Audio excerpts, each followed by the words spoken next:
اعوذ باللہ من الشیطان الرجیم بسم اللہ الرحمن الرحیم۔ السلام علیکم ورحمۃ اللہ وبرکاتہ۔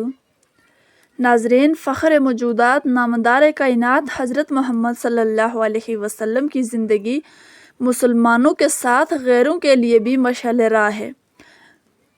آپ صلی اللہ علیہ وسلم کی ذات اقدس جس طرح ایثار و قربانی، تحمل، بردباری، تواضع، انکساری میں اپنی مثال آپ ہے، اسی طرح شجاعت و بہادری، استقلال و ثبات قدمی اور وقار و تمکنت میں بھی آپ کی کوئی مثال و نظیر نہیں۔ ناظرین گرامی، حضور نبی کریم صلی اللہ علیہ وسلم کی صبر و تحمل سے بھری زندگی میں ایک ایسا موڑ بھی ہے کہ جہاں پر حضور نبی کریم صلی اللہ علیہ وسلم کو نہایت غصے کی حالت میں دیکھا گیا ہے۔ آج کی ویڈیو کا یہی واقعہ ہے کہ کیسے حضور نبی کریم صلی اللہ علیہ وسلم کو غصہ آیا، کیا وجہ تھی اور کن لوگوں پر غصہ آیا۔ ناظرین گرامی، ایک غصہ وہ ہے جو عام کوئی بات پر غصہ آ جاتا ہے اور بعض ایسا غصہ کرنے والے اپنے آپ کو بہادر سمجھتے ہیں۔ دوسرا غصہ وہ ہے جو تلخ بات سن کر آ جاتا ہے، کڑوے جملے، ناگزیر لفظ کی تیزی، زہر بھرے رویے سے بھی آتا ہے۔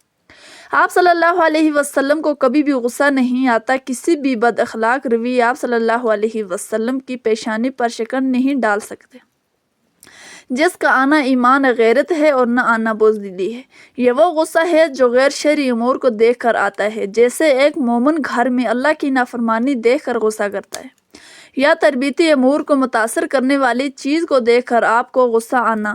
ناظرین گرامی، مفسرین کی تفسیریں اور محدثین کی حدیثیں حضور صلی اللہ علیہ وسلم کے عفو درگزر اور صبر و تحمل سے بھری پڑی ہیں۔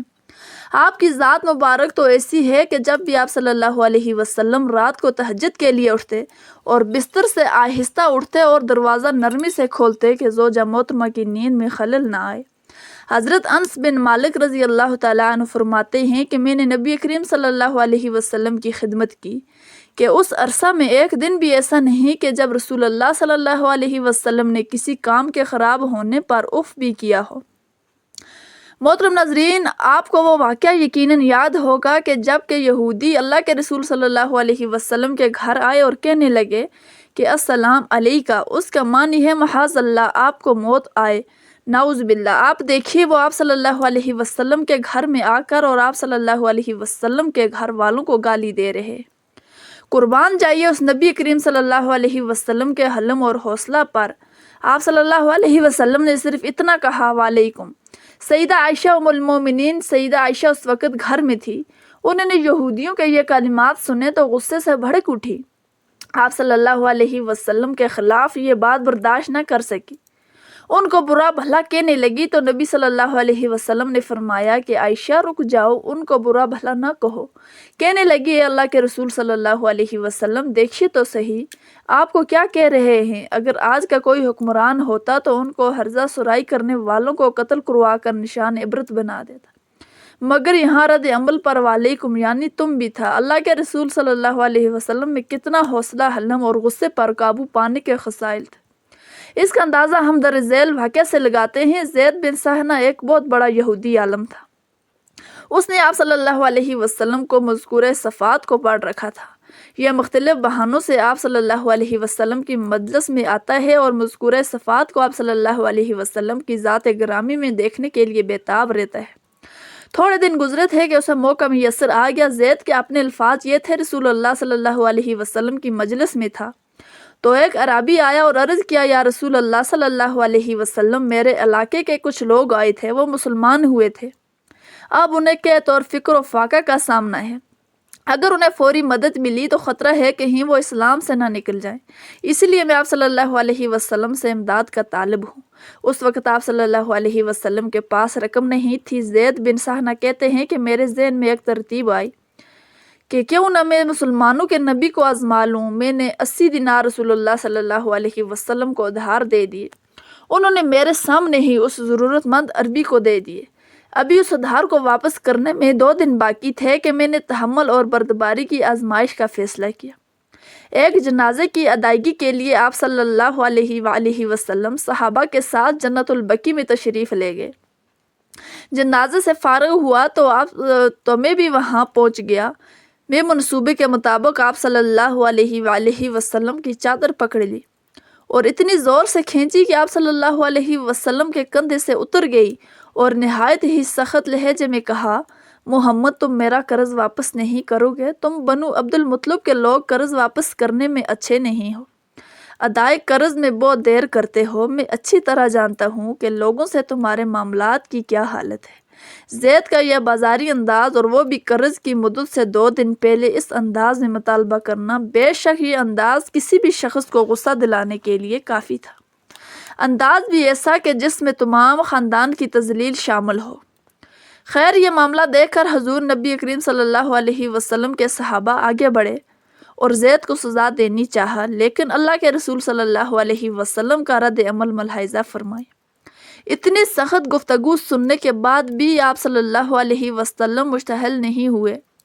آپ صلی اللہ علیہ وسلم کے چہرے پر بدستور مسکراہٹ موجود تھی۔ آپ صلی اللہ علیہ وسلم نے حضرت علی کو مخاطب کیا اور فرمایا، اے علی، ایسی بات نہ کرو، تمہیں چاہیے تھا کہ تم مجھ سے یہ کہتے ہیں کہ میں اس کا قرض خوش اسلوبی سے ادا کروں، اور اسے یہ سمجھاتے کہ میاں قرض کا تقاضا بھلے طریقے سے کرو، اور ہاں چونکہ تم نے اس سے ڈرایا دھمکایا ہے اس لیے اسے 20 صاع تقریباً 50 کلو کھجور زیادہ ادا کرو۔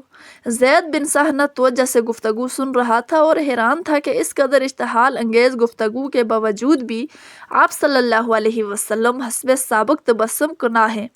بلا شبہ آپ صلی اللہ علیہ وسلم کا حلم آپ صلی اللہ علیہ وسلم کے غصے پر سبقت لے گیا ہے۔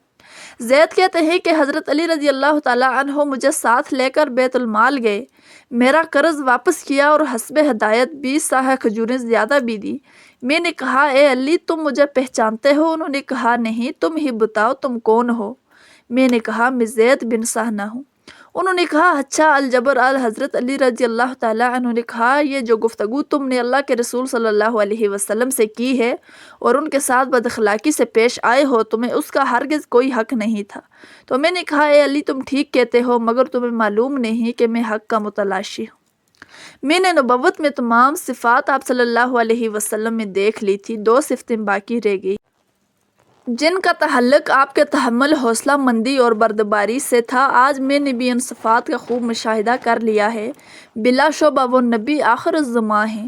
اے علی، میں آپ کو گواہ بناتا ہوں کہ آج سے میں سچے دل سے اسلام قبول کرتا ہوں۔ پھر کلمہ طیبہ پڑھا اور صحابیت شرف سے بہرہ ہوا۔ ناظرین گرامی، حضور نبی کریم صلی اللہ علیہ وسلم کے صبر و تحمل اور بردباری کے ہزاروں واقعات سے تاریخ کتابیں بھری پڑی ہوئی ہیں، لیکن ایسا کون سا واقعہ پیش آیا کہ رسول اللہ صلی اللہ علیہ وسلم کو بھی غصہ آیا؟ اس واقعہ کو امام احمد بن جنبل نے کچھ اس طرح سے روایت میں بیان کیا ہے۔ حضرت عبداللہ بن عمر بیان کرتے ہیں کہ میں اور میرا بھائی مسجد میں گئے جہاں رسول اللہ صلی اللہ علیہ وسلم اندر تشریف فرما تھے، جبکہ کافی صحابہ برآمدے میں بیٹھے ہوئے تھے۔ جب ہم دونوں مسجد کے صحن میں گئے تو ہم نے لوگوں کو پھلانگ کر آگے جانے کو مناسب نہ سمجھا اور مسجد کے ایک کونے میں بیٹھ گئے۔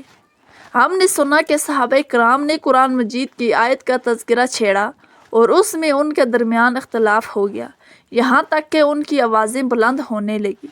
جب یہ آواز نبی کریم صلی اللہ علیہ وآلہ وسلم نے سنی تو وہ غصے کی حالت میں باہر نکلے۔ حضرت عبداللہ بن عمر بیان کرتے ہیں کہ میں اور میرے بھائی نے دیکھا کہ رسول اللہ صلی اللہ علیہ وآلہ وسلم کا چہرہ مبارک انتہائی سرخ ہو رہا تھا اور آپ صلی اللہ علیہ وسلم ایک ہاتھ سے مٹی پھینک رہے تھے اور فرما رہے تھے کہ لوگوں رک جاؤ، تم سے پہلے امتیں اسی وجہ سے ہلاک ہو گئی ہیں کہ انہوں نے اپنے انبیاء کے سامنے اختلاف کیا اور اپنے کتابوں کے ایک حصے کو دوسرے حصے پر مارا۔ یاد رکھو کہ قرآن اس لیے نازل نہیں ہوا کہ تم اس کو ایک حصے کو دوسرے حصے کی تکذیب کرو، بلکہ وہ ایک دوسرے کی تصدیق کرتا ہے۔ اس لیے تمہیں جتنی بات کا علم ہو اس پر عمل کرو، اور جو معلوم نہ ہو تو اس کے عالم سے معلوم کرو۔ اللہ اکبر۔ اللہ پاک سے دعا ہے اللہ پاک ہمیں قرآن پاک صحیح طور پر سمجھنے اور عمل کرنے کی توفیق عطا فرمائے، آمین یا رب العالمین۔ تو پیارے دوستوں، امید کرتی ہوں کہ ہماری آج کی ویڈیو آپ کو پسند آئی ہوگی۔ اگر ویڈیو پسند آئی ہے تو ویڈیو کو لائک کریں اور چینل کو سبسکرائب کریں تاکہ اس طرح کی اور بھی مزید معلوماتی ویڈیو آپ کے لیے لا سکیں۔ کمنٹ سیکشن میں اپنی رائے کا اظہار ضرور کیجیے گا۔ اللہ حافظ۔